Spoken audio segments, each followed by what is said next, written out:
પતંગોત્સવનો પ્રારંભ, પોલીસ સતર્ક।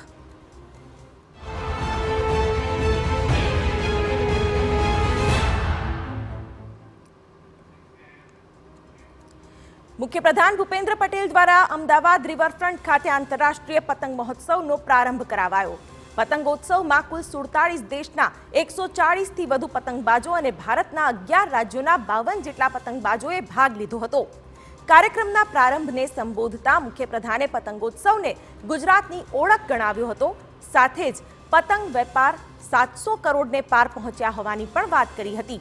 સાથે જ પતંગ ઉડાડતા દરેક જીવના ધ્યાન રાખવાની પણ અપીલ કરી હતી। પતંગોત્સવ ગુજરાતની વૈશ્વિક ઓળખ બની ગયો છે। દર વર્ષે અનેક દેશોના પતંગબાજો આપણે ત્યાં ભાગ લેવા આવે છે। એટલું જ નહીં, દુનિયાના દેશોના એમ્બેસેડર્સ પણ આ પતંગ મહોત્સવ જોવા ગુજરાત આવે છે। આ વર્ષે 11 દેશોના એમ્બેસેડર્સ આવ્યા છે। એ બધાનો અહીંયા ખૂબ ખૂબ હૃદયથી ગુજરાતમાં આ પતંગોત્સવમાં સ્વાગત કરું છું। ઇન્ટરનેશનલ કાઇટ ફેસ્ટિવલમાં ગયા વર્ષે 5.64 લાખ લોકો જોડાયા હતા।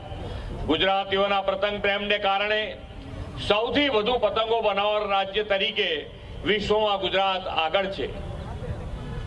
Ahmedabad, Nadiad, Khambhat, Surat kite manufacturing hub બન્યા છે। મોદી સાહેબે પતંગોત્સવના આ મંચ પરથી કહ્યું હતું કે આવનાર વર્ષોમાં ગુજરાતનો પતંગ ઉદ્યોગ 500 કરોડ રૂપિયાના આંબી જશે। તેમનું વિઝન જુઓ। આજે ગુજરાતનો આ પતંગ ઉદ્યોગ રૂપિયા 700 કરોડને પાર કરી ગયો છે અને દેશના પતંગ માર્કેટમાં 65% હિસ્સો ગુજરાત ધરાવે છે। જીવ માત્રની સુરક્ષા માટે સંવેદના દર્શાવીને સુરક્ષિત રીતે આ પતંગોત્સવ આપણે ઉજવીએ, પતંગ ઉડાડવામાં કાળજી રાખીએ।